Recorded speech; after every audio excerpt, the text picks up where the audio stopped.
All right, everybody. So today we have back on the podcast Dr. Eric Helms, premier member of 3DMJ and co-host of Iron Culture Podcast. Welcome, Eric. No, you upgraded. You used to have to bring Helms on, but now you got the real Eric. We got Dr. Trexler. That's right. What's up, real Eric? How's it going, man? It's good. It's good. Thanks for having me back. By the way, Eric Helms and I just absolutely destroy each other on social media and podcasts. We're actually very close. We're quite good friends, but yeah, he put me in touch with somebody the other day, and they spelled my name wrong in the email, and I just I accused them of letting Helms put them up to it, basically. So that rivalry is just never going to die. Did they spell it Helms or did they just mess up Trexler? No, they just messed up Trex. It was just a typo, but I was like, okay, that's even for Helms, that's low, you know. Right. That's funny. But yeah, so that rivalry continues. Gotcha. Maybe I'll get both of you on one day.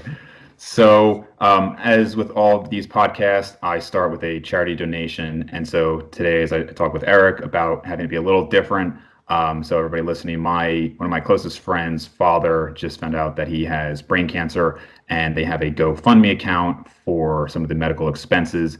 So I'm just going to link that below. If anybody wants to donate, it's greatly appreciated, just to help them out. So I do appreciate it.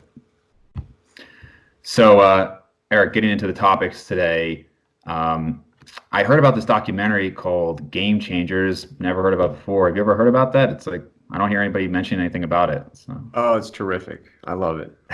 Yeah, so no, it's crazy, man. So Game Change, like if you listen to our podcast, it's Started by Science. The way this has evolved, it was a less than 2 hour documentary, which then spawned a 4 hour debate about it, and now there's interviews as long or analyses as long as like 16 hours about really? Oh yeah.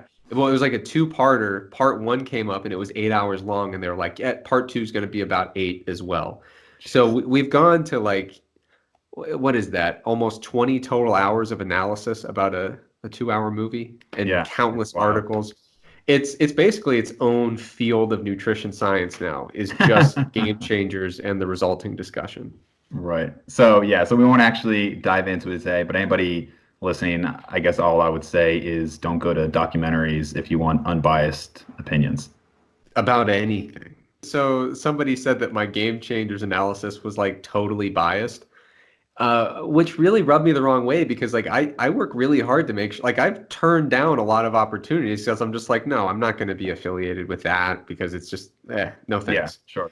And, so somebody's like, oh, your Game Changers analysis was totally biased. I'm the one who has no skin in the game here. Right. And like half the people on that movie are selling a vegan diet book and vegan this, vegan that. Yeah. The producers have like tens of millions invested in plant protein companies. So the idea that like I'm the one who's coming into this with bias, I'm like, give me a break. So I went on this big tirade about how like, dude, how am I biased? I don't care if you eat plants for the rest of your life, it will never affect me in any way. And I have clients who have said, Eric, I want to mess around with some vegan stuff. And I say, if you're excited, I'm excited. Let's do it. And we start talking strategy. So like the idea that I have some, but in any case, so I went on this big thing about how I'm totally unbiased. And then I said, by the way, our next segment sponsored by Beef, Egg, and Dairy Council or something like that. I thought people would like get really upset, but I don't think anyone did, which is unfortunately.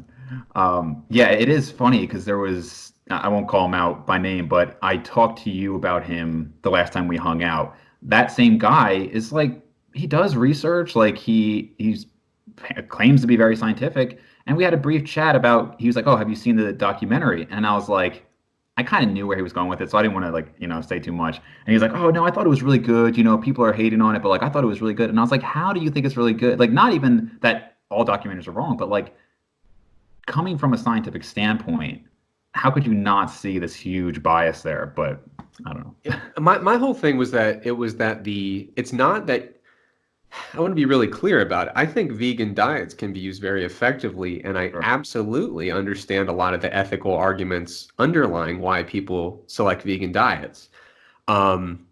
I just thought the movie was bad. Yeah. I was Right. like, my whole take was you could make a very good argument in support of vegan diets as being a very viable alternative to an omnivorous diet, but they didn't. Right. Was basically the whole thing. And like my whole take was if I was the one making, if I had editing responsibilities on that film, there were numerous phrases that made it into the film that I would have said, guys, we just can't have it. It's just too stupid of Right. a thing that we cannot keep that in the movie. Like, Yeah. we can leave the rest of the interview, but that phrase is way out of bounds. That's just awful logic. And there Mm. were just too many of those phrases in there for me to be like, to take it seriously, you know? Yeah. Yeah, it's hard to watch at times. So get into some actual science here. I think it was 2 months ago, maybe in Mass, there was new research on betaine, and then I saw one on pre-workout. So I guess we can kind of combine them, but I was surprised with the betaine one because if I'm remembering, it was something like several kilograms were gained. Correct me if I'm wrong.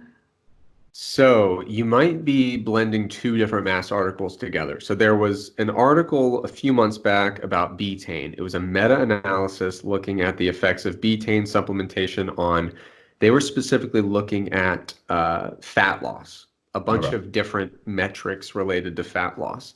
There was also a pre-workout supplement that we reviewed more Like recently, last month, I think. yeah, which did include betaine. Uh, and that one did have some gains in lean mass that a lot of people found to be surprising. And personally, I thought they were large, but not so large as to be like, all right, this is crazy. You know, Yeah. so I had a different interpretation of it than a lot of people that I respect that are, you know, that Mhm. know their stuff. So I don't think it's a completely illogical response to the number. But when I looked through the study itself, I said, oh, no, I can see how this number works. I can see how it makes sense. Yeah. Yeah. I thought, did you mention in that pre-workout one though that individually you were saying how creatine individually does this and betaine individually does this, and I had thought there were references to some studies on betaine showing pretty significant lean body mass gains. Am I just completely misremembering that? Yes. So there is a study by I know Jason Kaliva did a couple studies. Jason's a professor over at Coastal Carolina. He did a couple studies on betaine supplements in people doing, you know, pretty legit weight training programs. Hmm. So some of the betaine literature isn't that relevant. It's kind of, you know, people that are relatively low activity level, sedentary, no training component. But Jason did at least one with young males and at least one with young females. And in the male study, he did find some increases related to hypertrophy. So he looked at circumferences, like he looked at muscle thickness kind of stuff, and he also looked at lean body mass. So I actually have it pulled up here. I just Okay. when it comes to specific numbers, I don't like to just like guess. Sure. I mean, I think what does he have here? I'm looking at a figure. It looks like lean mass. It looks like it's going up. I don't think I have the number written down in it, but it's not crazy. It looks like maybe a couple kilograms from pre to post within the More than betaine group. placebo. Well, so the placebo group, basically, it looks like their lean body mass, and I'm pretty sure this is from, yeah, this is the study in resistance trained men in 2013. In the uh, in the placebo group, from pre to post, I think it was a 6 week intervention with like 2.5 grams a day of betaine. They just didn't have any increases in lean body mass, Okay. even with the training. And Mhm. so if you look at the betaine group, it looks like they have a couple. It looks like it's less than three if I'm just eyeballing it. If it is three, maybe. But the figure is like, you know, kind of I zoomed know out. how many weeks was that? 6 weeks. I mean, not So not bad. it's a couple, looks like a couple kilograms, like I said, maybe up to three. I think what you have to keep in mind there is 6 weeks of training. It is a little bit atypical that the placebo group had no increase in lean Right. mass at all. That's pretty atypical. So the pre-workout study, what I would say with that one is the pre-workout study, the actual number for that one, I know I have that pretty easy to access. The increase in lean mass in the pre-workout study, which included betaine, was 3.15 kilograms. And so at first you're thinking that was a 4-week study. Okay, Right. so 3 kilograms in 4 weeks is kind of a lot. But I think their training status was generally not super high. There were a few people that were pretty well trained, but in general, they weren't like super well trained. So we do expect that they're going to be a little bit more responsive to training. And so the placebo group in that study increased almost a kilogram over those 4 weeks. So the training alone was 0.89 kilograms.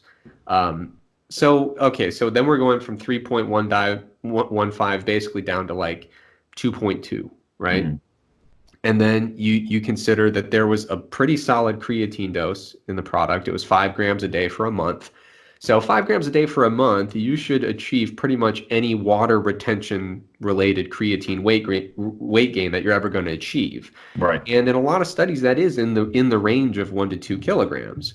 And so then you look at the betaine literature. It's a little bit hit or miss when it comes to whether or not it's going to have a huge increase in lean mass. But one thing to keep in mind with betaine is that much like creatine, it is osmolytic. And so generally speaking, we do store it when we supplement with it over time. And when we store it with water, much like creatine. So, even if there was no muscle gain going on whatsoever, it wouldn't be that shocking to think that betaine, purely from its osmolytic effects, could maybe be good for half a kilogram or a kilogram. Yeah. And so when you look at the fact that we have two generously dosed osmolytic ingredients like that, and we look at the fact that the training alone probably gave them about a kilogram, we're probably talking about maybe an additional kilogram of like legitimate hypertrophy. Right. Like, Right. I mean, if we're giving it like a fairly conservative estimate there. So those factors are why I wasn't, I didn't look at it and go, oh, this is absolutely insane.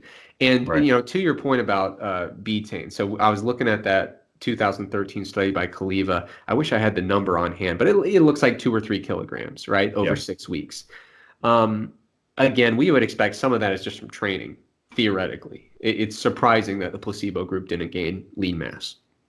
But another thing to keep in mind, so I never really appreciated this until I started looking more closely at meta-analyses.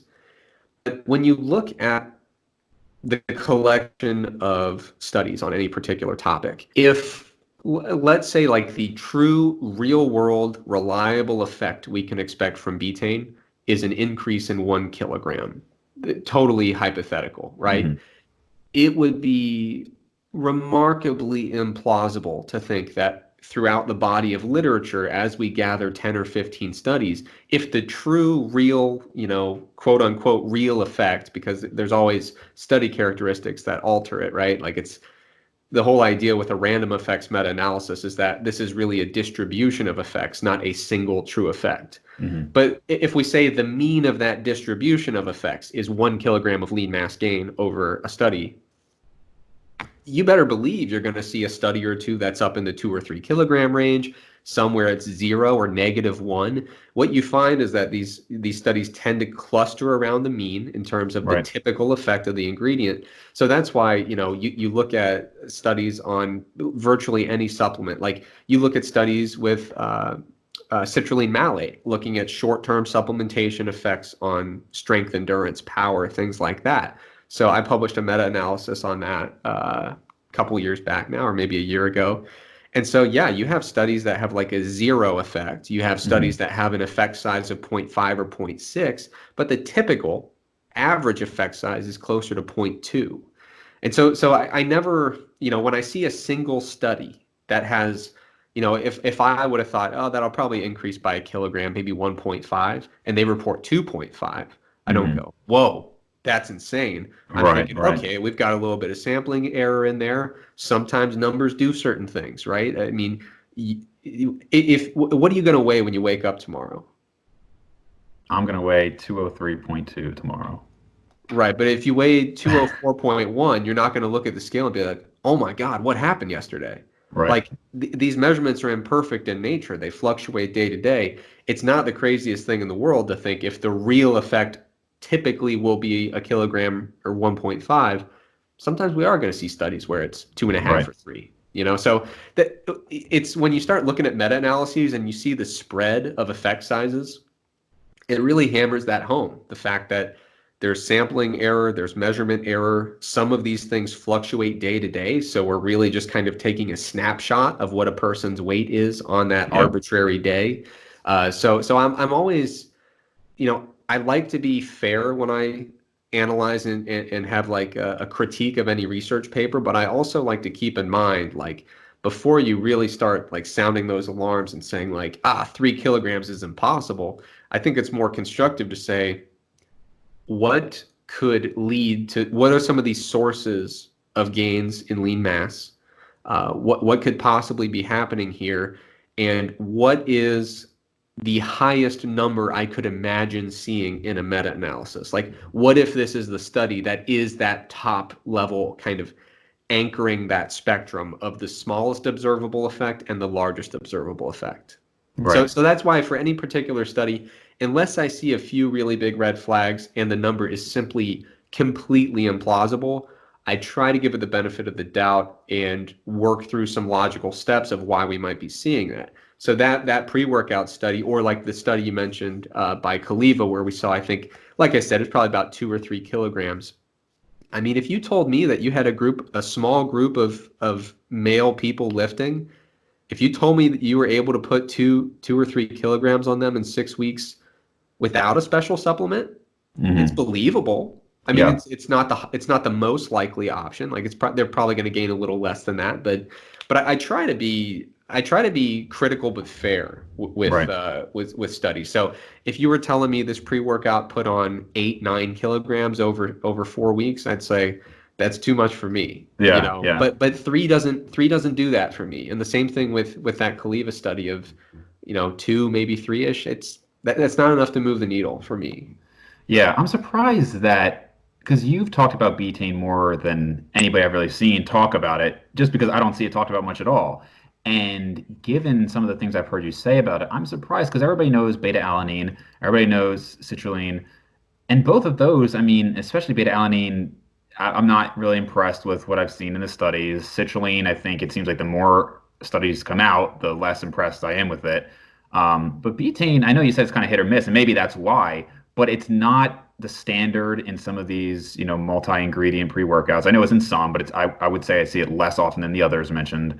I just don't see anybody really talk about it, but it seems like next to creatine and caffeine, it's at least up there.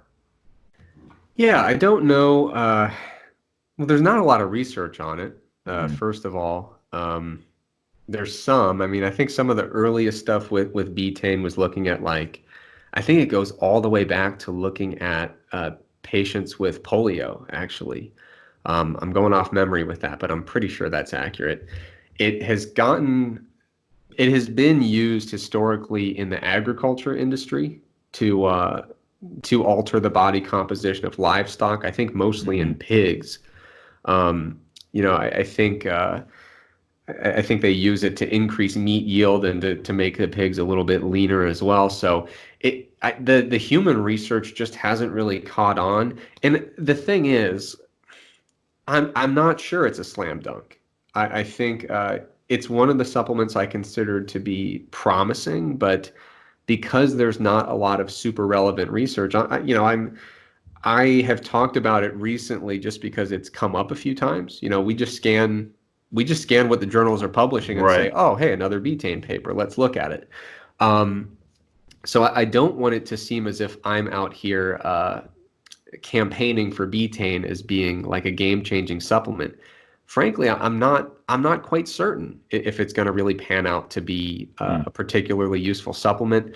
The meta-analysis that was published, I mean, with meta-analyses, there's two ways to look at it. If it's a huge body of literature, you can say, okay, let's do this meta-analysis and reach a conclusion. The meta-analysis that I reviewed for MASS, for most of the outcomes, it had 4 or 5 studies. Right. Yeah. And the way that they do the weighting, it basically, Kaleva's two studies, the one on males, the one on females, they were accounting for like 70% of the effect. Like each study, they don't all have the same contribution. It's not like if you have five studies, they're all contributing 20% to the Right. analysis. Right. So basically the meta-analysis was saying, hey, what did Jason find twice? Right. Like, you know, and Yeah. and I love Jason. He's awesome. But you don't run two studies and say, oh, I guess apparently betaine is, the next creatine. I hope more people will look at betaine specifically for body comp. Its effects on performance haven't really been that impressive. Right. The only things that you really see, that meta-analysis that I mentioned did find that it had some effects on fat loss, looking at body fat percentage and fat mass in a couple studies. Um, the lean mass results are, there's not that many studies looking at good measurements of lean mass in people that lift while taking betaine. Um, the ones that do, the two studies by Jason, he did this study in males and they found significant increases in lean mass. Uh, they did the study in females and they did not. And so there is a possibility that due to some like actual physiological differences between the sexes, it is possible that the supplement could be more effective in males than females. Right. There are plausible mechanisms that could dictate that, but we're just not even close to having enough evidence to say like, oh yeah, that's definitely the case. So the way I look at betaine is it seems promising. Uh, there are plausible mechanisms by which it would enhance body composition. I'm not that excited about it as a performance supplement, but Mm. I think as a body composition supplement, there might be something there. I don't use it, so I think that should say Mm. something, right? Yeah. Yeah. I would wait until I see more relevant studies indicating that it's really doing much. Because, the other thing with that pre-workout study, we've talked a little bit about how those lean mass gains, yeah, there could be some effect of training, some effect of creatine, some effect of betaine as well. And I kind of arbitrarily said, okay, 1 kilogram for the training, maybe 1.5 for the creatine, and the rest we'll give to betaine. I have no reason to believe that betaine contributed to any of that. I mean, Right. Right. no real evidence. Sure. So if you look at the list of ingredients for that pre-workout supplement, you've got you've got 1 gram of some very special carbohydrates. Like there's 10 milligrams of branched cyclic dextrin. I don't think that was driving the hypertrophy. Yeah. But branched chain amino acids with 3 grams of leucine, citrulline malate dosed at 6 grams, beta alanine at 2.4 grams, caffeine at 350 milligrams. I mean, there were numerous potentially ergogenic ingredients that could have been driving Right. this along. So again, if we're trying to explain realistically that final kilogram, right? And we have that list of things to choose from, could any of them have possibly given us an additional 100 grams of lean mass or 100 grams of water retention? Right. I Right. mean, that's why the 3 kilogram number for me just didn't move the needle in terms of being super skeptical. And like with the Kaleva study, the weirdest thing about that to me is not that the betaine group gained 2 or 3 kilograms, it's that the placebo group gained zero. Right. Yeah. And That's that true. happens sometimes, right? So I'm not saying it's like a complete anomaly, but I would say I would think if you ran that study 10 times, on average, that placebo group's probably going to gain zero point 0.8 to one Yeah. kilograms on average. So is that 2 kilogram difference really going to be 2 or 3? Is it really going to be that big if you run that study 10 times over? I would say almost certainly not. Yeah. Yeah, And so I mean, that's my take on betaine is the evidence for body comp is better than it is for performance. A lot of the performance studies just haven't shown much of an effect. And the effect for fat reduction appears to have more justification than for lean mass gain, but it is osmolytic. So if you told me right. you took it and you gained half a kilogram or a kilogram, I'd say, sure, Yeah. why not? So, I probably showing my lack of involvement with much research on my own here by this next question, but is it?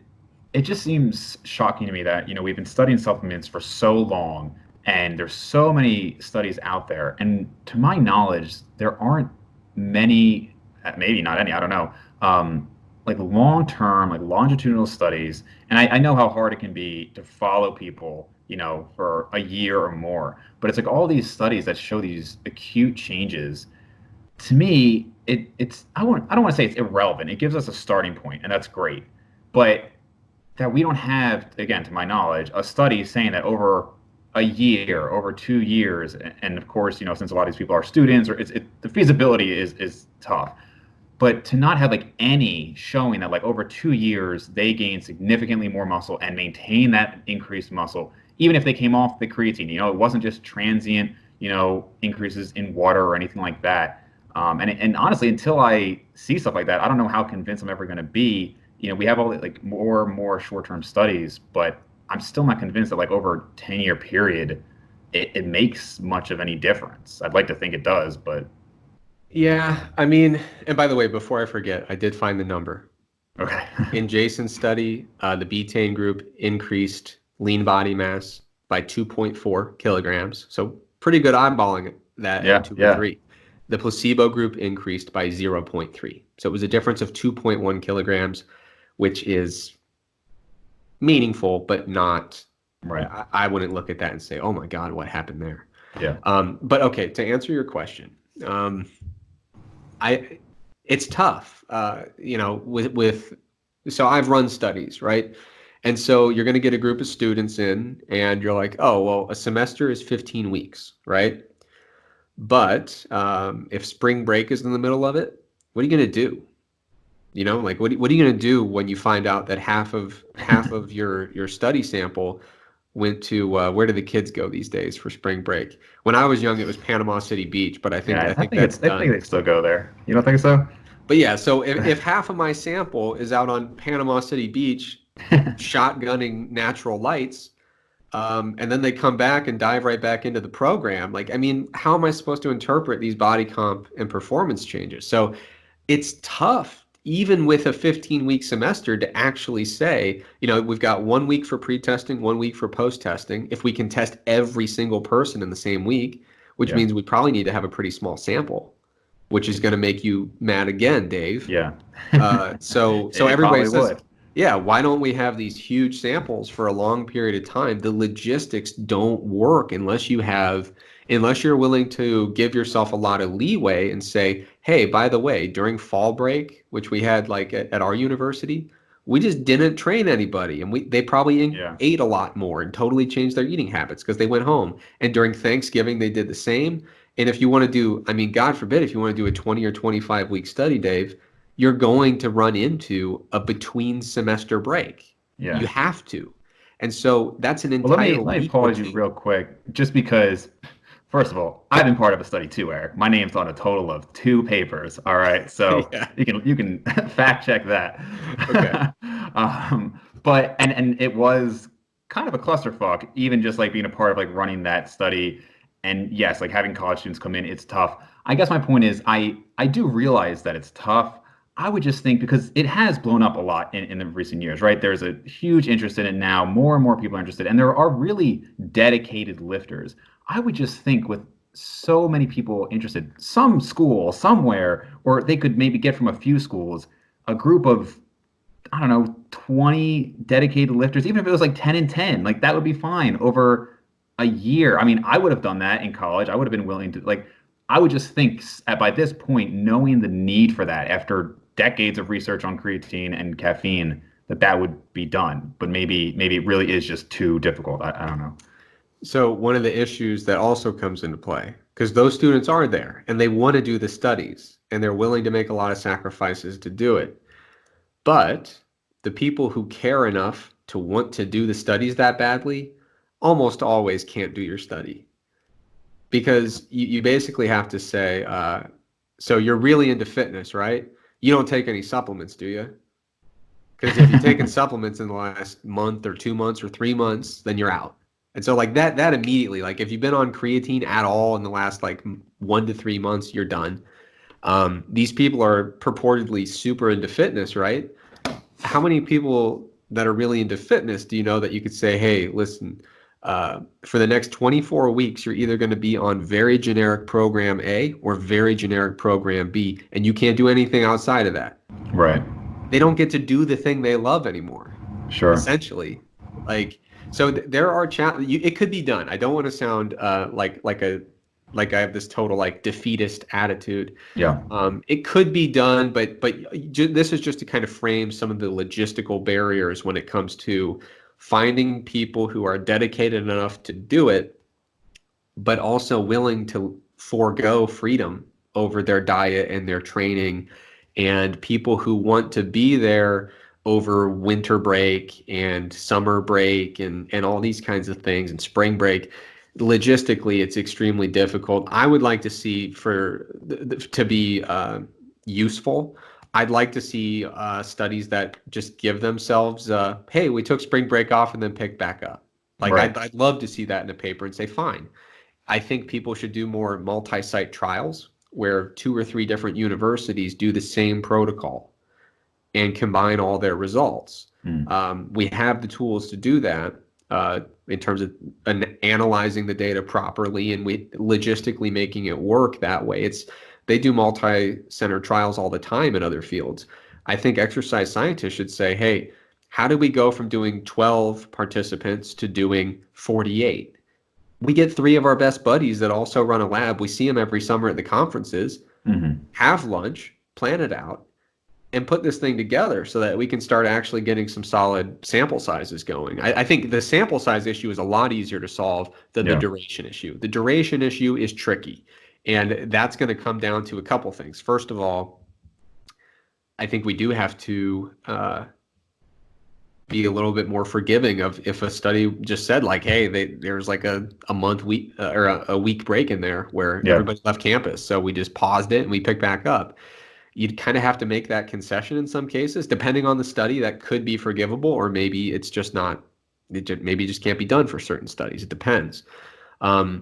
Another thing I was talking about the duration issue, was I? Yeah. What was I about to say about that? I don't know. I'm losing my mind. But okay. Yeah, I mean, oh yes, I'm sorry. It came back to me. It's been a long day, Dave. Yeah. We're like editing all of our mass articles right now, so I've just read like 9 different topics in depth today. Nice. But another thing that kind of contributes to this issue of all these short studies with small samples is if we keep publishing them, people will keep doing them. So like if you're a researcher, Dave, I mean, you've done 2 papers, you know the game, right? Absolutely. So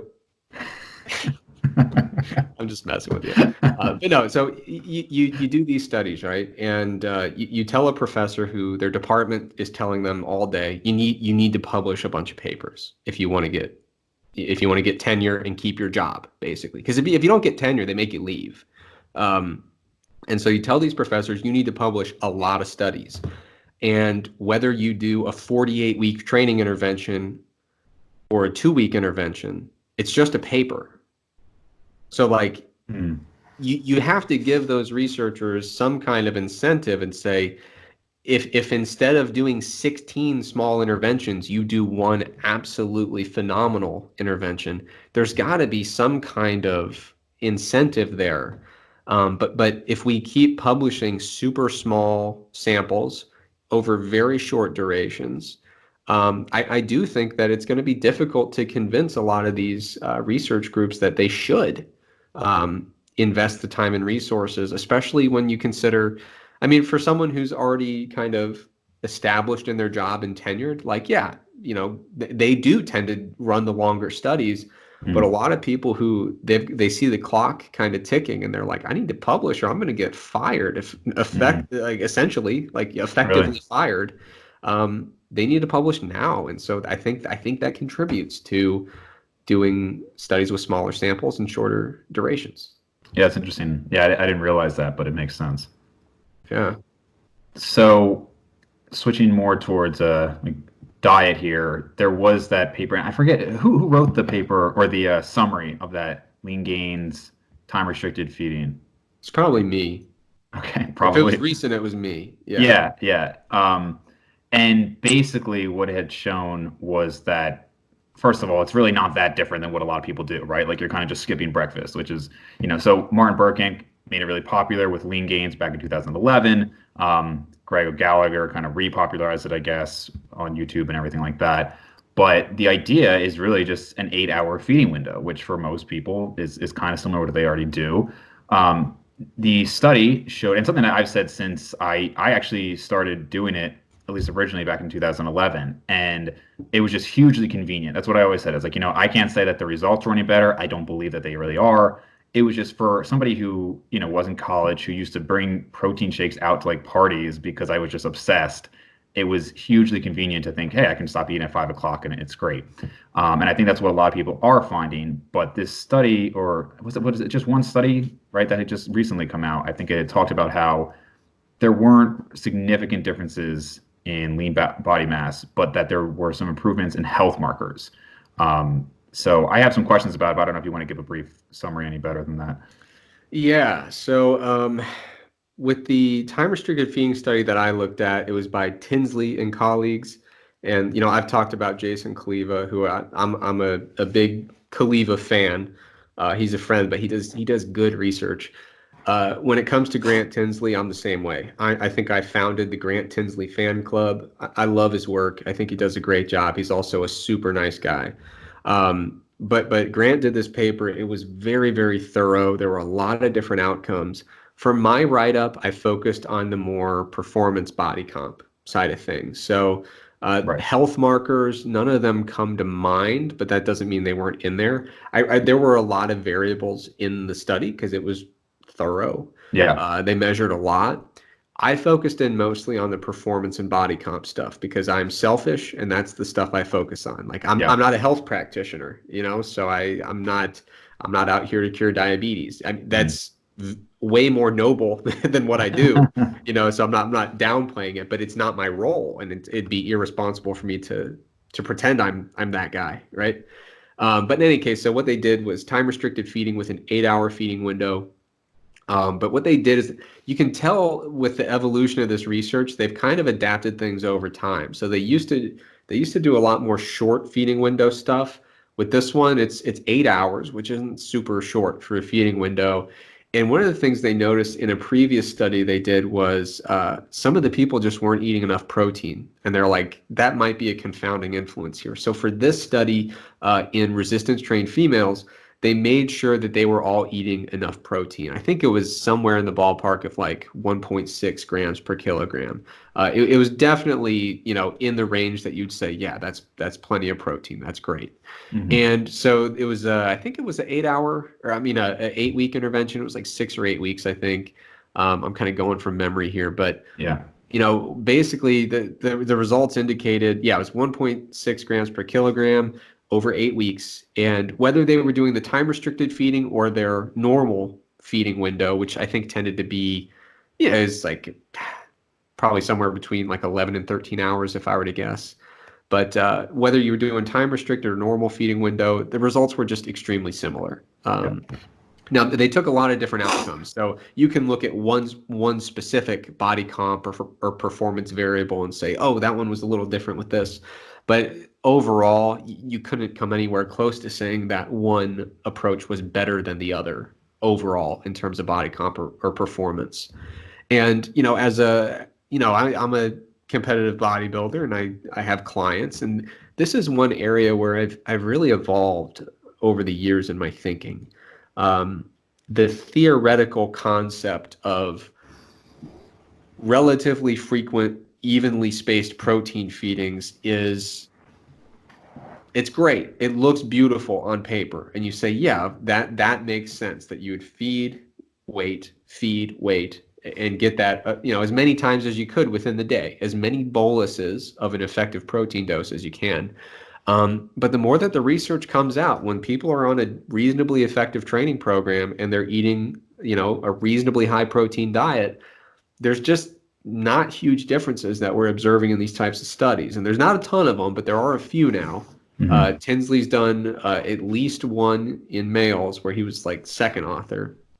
I think the first author was Morrow. And he's done That's the this. one I'm looking at now, actually, which I should pause for a second and say I just realized what it was. So I think I was spoofed by good marketing by Stronger by Science. Basically, the email had sent it out, and it was actually by Greg Knuckles, and so he had written it, but it wasn't as new as I thought it was. So. Yeah. It was from before, but it was the one with Tinsley as second author. So yeah, I pulled it up and looking at it now. And basically, like you said, very similar results for body composition, which I think is what a lot of people do care about. But I would also say that there are, I mean, at least maybe it's kind of like the world I see because I am somewhat focused on health. But I do see a lot of people who are interested in fasting to varying degrees for health. And this had talked about how IGF-1 levels went down, pro-inflammatory cytokines decreased, insulin, blood glucose decreased, triglycerides decreased. And I mean, he makes a point. Greg makes the point of saying, this is what you'd see in a calorie deficit, but he thinks that maybe it was more than what you would see in a calorie deficit. To me, when I looked at it, I mean, it wasn't a ton of weight, but they did lose weight. And even with my own blood markers, when I've tested things, I mean, a small deficit, if I'm losing weight, there are differences in when I'm maintaining or gaining weight just in my own blood work. And so to this point, I'm really now again, I'm not talking about like day-long fasts or things like that. I think that is interesting and maybe a different topic here, but I'm not convinced that the 12 to 8 eating, or even if it's like 4 hours of eating, whatever, is really doing much of anything besides creating a deficit. Now, that's great if it makes it easier for you. I know a lot of people who say it's so much easier for me to control my calories. I'm not hungry. Some people hate it. I really do like it. I like to not have to. And honestly, as somebody who has some legitimate like GI issues, I think it does benefit me when I go sometimes just not eating, which I mean intuitively makes sense. But I'm not really convinced yet that the health benefits are from something magical with short-term fasting. Yeah, I mean, I'm kind of with you. When I look at theoretically what would be going on there, I mean, I'm not. Some people are like the only thing they read about is fasting, and Mhm. they're like super deep in that literature. That's not me, because I think there's really. I think from someone who's mostly focused at getting stronger and increasing lean mass as much as possible, the really fascinating fasting stuff is like long term, like longer fasts, right? Like a day Yeah. or two. Hmm. And I'm just never going to do it. No, I think no most interest. people won't. It's not fun. It's not particularly convenient. And we can talk about, hey, how devastating is it to go from 4 meals a day to three? I'd say probably not very devastating, but how devastating is it for your continued progress for strength and lean mass to just not eat for a couple days? You're probably going to feel that one. I Yeah. would speculate. I don't think there are a lot of people who could do just as well on a program gaining strength and lean mass if they have a bunch of 24, 48, 72, or 72-hour fasts mixed in. Yeah. So there is some temporal component of protein feedings. The question is exactly how granular do we have to get with those details? How precise do we have to be with our feeding windows? And I think a lot of the studies coming out on time restricted feeding, and Grant's been behind at least a few of them. So he did a 2017 one, like I mentioned, where they found that time restricted feeding, I believe it was kind of disadvantageous for lean mass. However, the time restricted group was under eating their protein, and they were like, okay, let's not make that mistake again.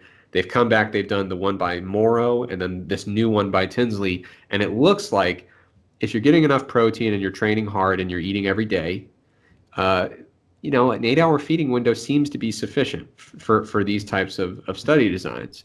I don't expect that, you know, condensing the time window would have huge effects on your health. Um, there is some evidence that indicates that time of day matters, and that actually, if you do a time restricted feeding window and you shift it earlier rather than later, that there are slightly more positive effects on some of those health markers you mentioned. But I just don't see them as being big enough to get particularly excited about. Yeah. I don't think a lot of people are going to have tangibly different. I don't think a lot of people are going to look back and say, shifting my calories earlier or shifting them later added years to my life or added years to my health span. Yeah. And that's really with this type of like anything health related, we're not talking about how many years you had a heartbeat. We're talking about how many years you had a really good health Right. span, quality of life kind of thing. And I just don't see those small changes as being that important. However, if time restricted feeding is what it takes for you to induce a caloric deficit and get down to a healthier body composition, I could see that increasing your Sure. lifespan and your health span. So, I don't think if you told me like, hey, Eric, Dave here, I've got a plan. I'm going to keep my diet completely the same, but I'm just going to cram it into an 8-hour feeding window instead of 12. Is that going to benefit me in a big way? I'm going to say probably not.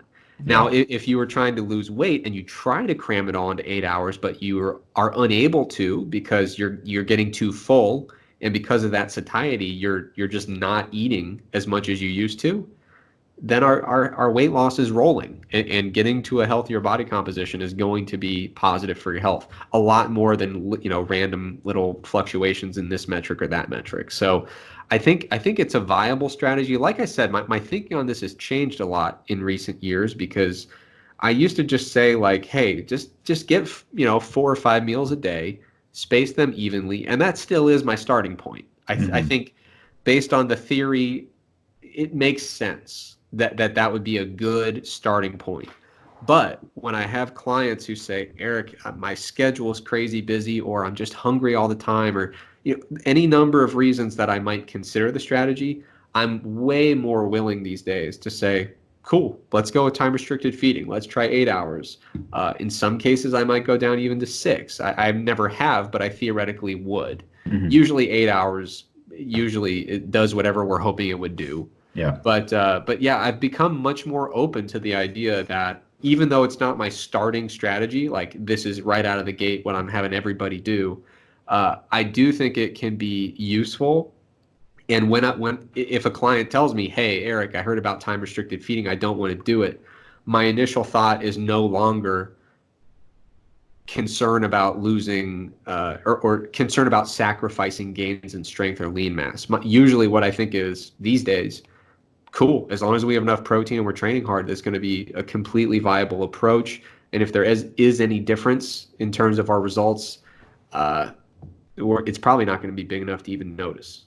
Yeah. I think, and I agree with pretty much all of that. I would add, and again, this is just some of my own anecdote and what I've seen with other people, but and I'm glad to see there's some shift away from this, but you see it in medicine all the time too, where there's these things that there's this bioplausibility where people see they're testing for surrogate markers and they assume that that translates to the real effect that they want. And a great example of this is like muscle protein synthesis, and it's like, oh well, we gave these amino acids and it increased muscle protein synthesis, and therefore it's got to lead to long-term muscle gains. And it's like that's not the right conclusion. And you look back at a few years ago, and Lane Norton would kind of he was like really against any type of fasting, and he would say, that's why he was big on BCAAs, and now that's been shown to more or less be incorrect. And it makes sense. It makes sense. Why would you want to go an extended period of time without calories? Of course, if you can get up in the middle of the night and have that cottage cheese, it's going to help. And it's like that does make sense in theory, but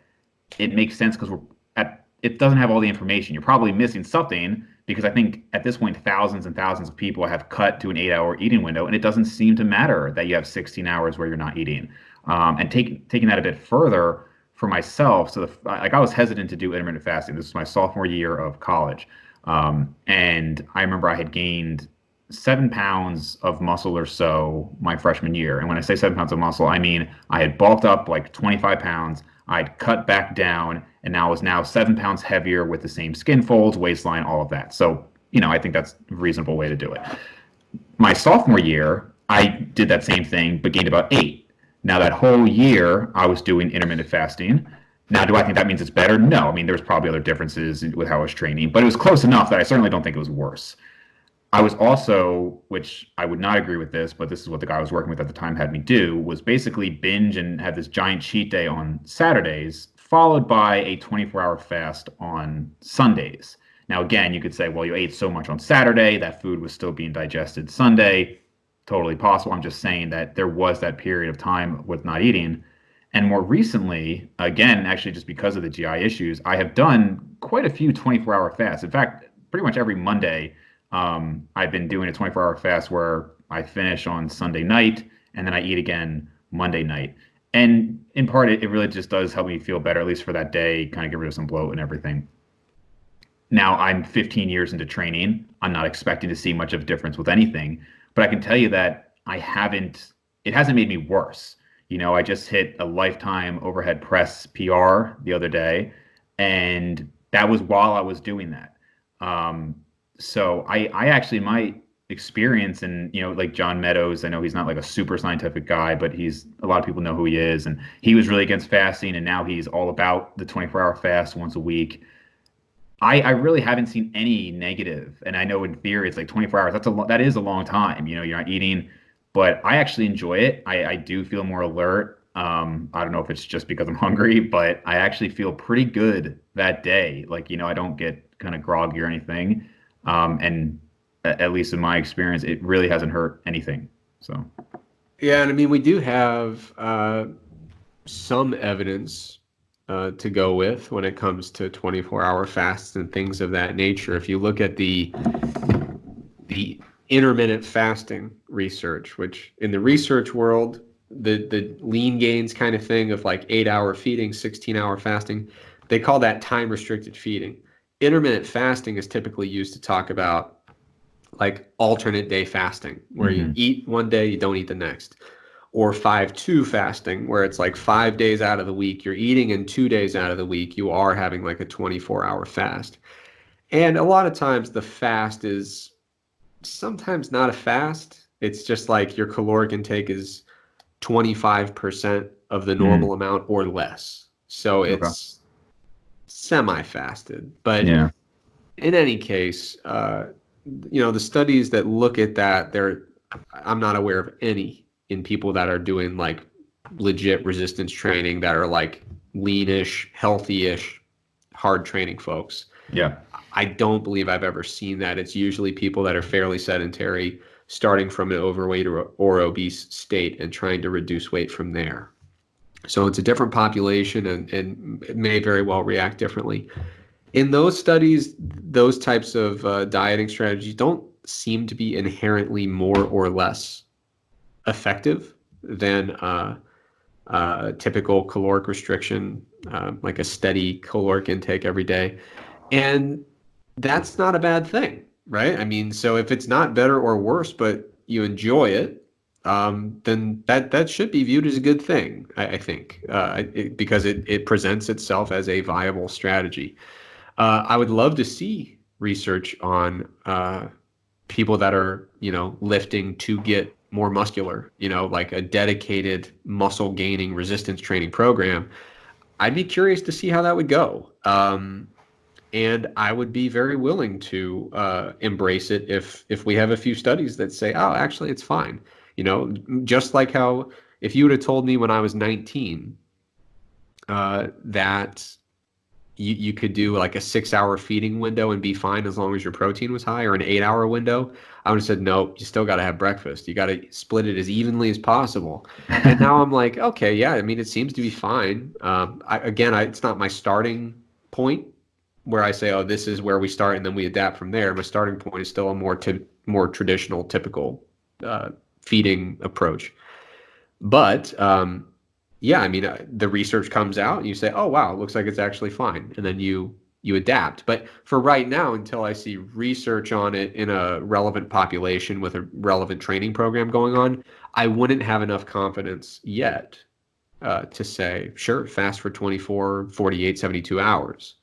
But that's kind of the whole point. Like when you're in the evidence-based game, the rules are set.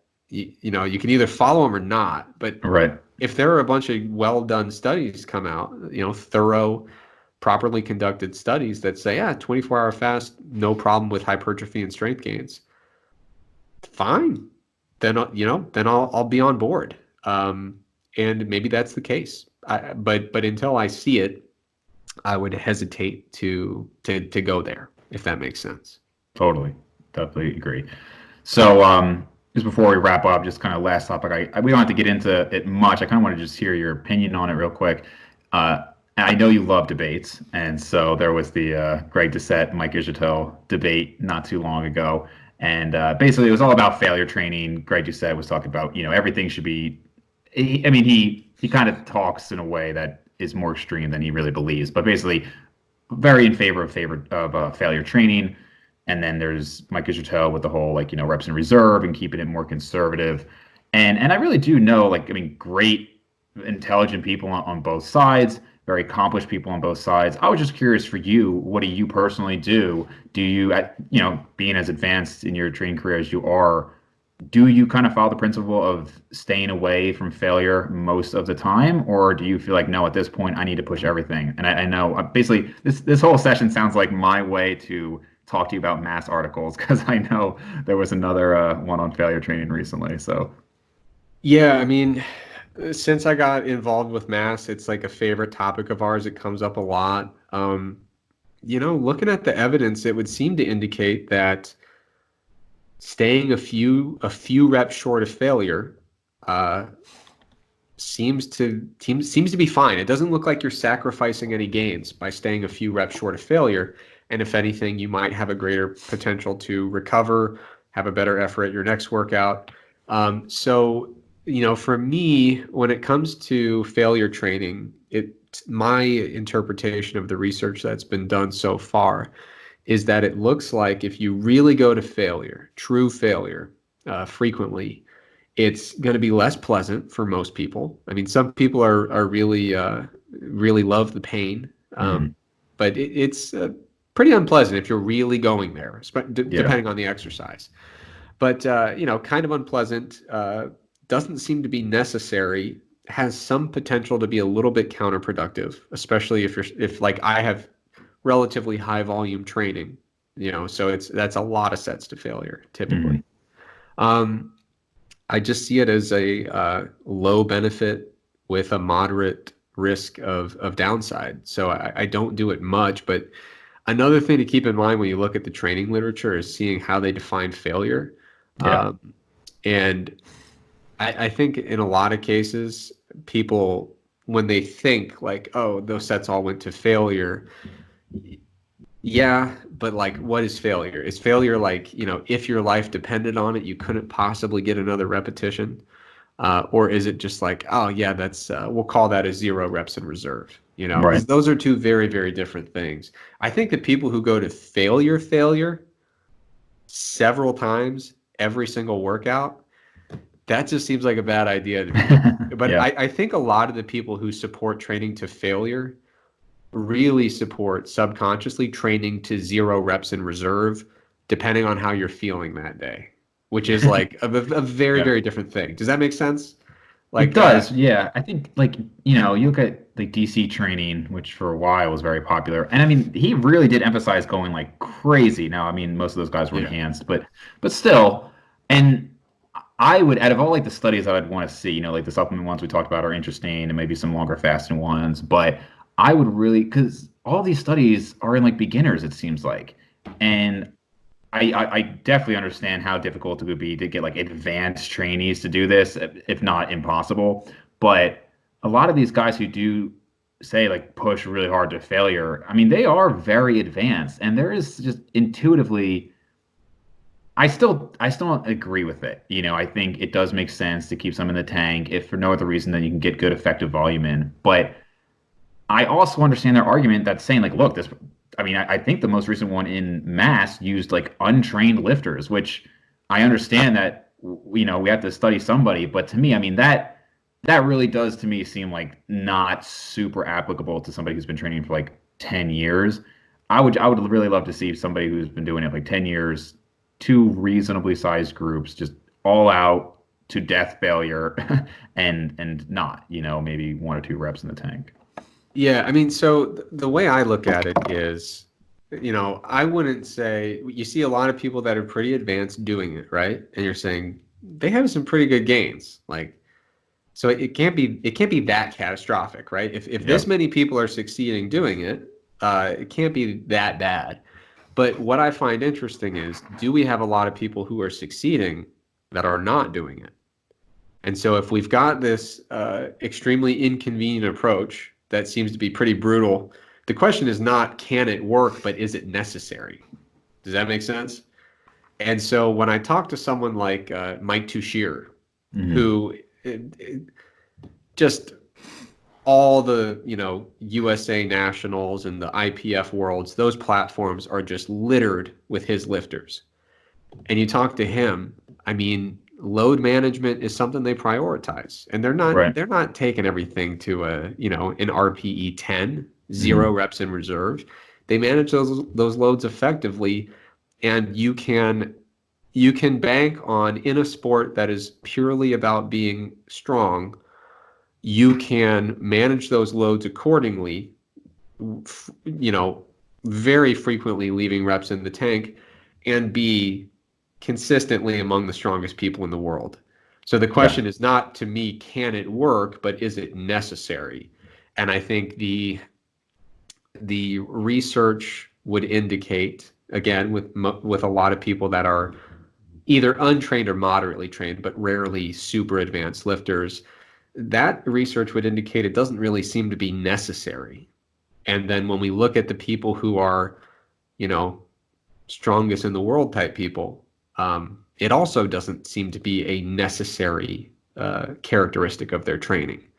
So those things lead me to believe if it's all equal and one is just really brutal and the other is a much more comfortable experience, and you walk into the gym next time feeling much more refreshed, I'd be inclined to lead toward the more convenient option, which is now some people, it stresses them out, and they if they leave reps in the tank, they don't feel like they really worked out. And so for them, if someone goes to failure, I don't look at them and be like, oh, what an idiot. Why would you ever, I think it can work. I think you have to manage your volume and frequency differently throughout the week. Sure. I think if you want to do, pretty high volume stuff, and if you want to train with reasonably high frequencies, that's going to be a tough program.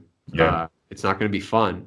So what I like about, with my clients when I train them, we start the block with a few reps in reserve, often in the 3 to 4 range for a lot of their work.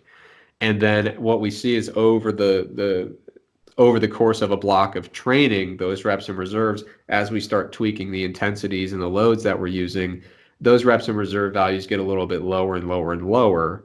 And by the end, we do have a couple tough weeks of training, but before we end up taking things back down or kind of transitioning into the next block of training. So it's not like I'm saying you should never go to failure or should never get close to failure, but my thing is that I just, based on both research and anecdote, I don't think it appears to be a necessary thing. And so if you want to do it, that's fine, but I think it's unnecessary. Gotcha. All right, man. Great stuff, as always. If people want to find more of your stuff, where can they go, aside from the 3DMJ Vault? Yeah, don't no. I love Eric. 3DMJ does good stuff. I'll joke about Eric, but I won't slander 3DMJ. Right. They do awesome stuff. So if you want to find me though, you would go to my Instagram, which is @Trexler Fitness, or you would go to StrongerByScience.com. And if you go to Stronger by Science, you can find our podcast. You can find Mass, which is a research review that we've talked about frequently this episode, but we haven't really defined. But that's a research review that we put out the first day of every month. The people that write it are me, Greg Knuckles, Eric Helms, and Mike Zordos. You can find all that stuff at Stronger by Science. Awesome, man. Thanks again. Thanks for having me.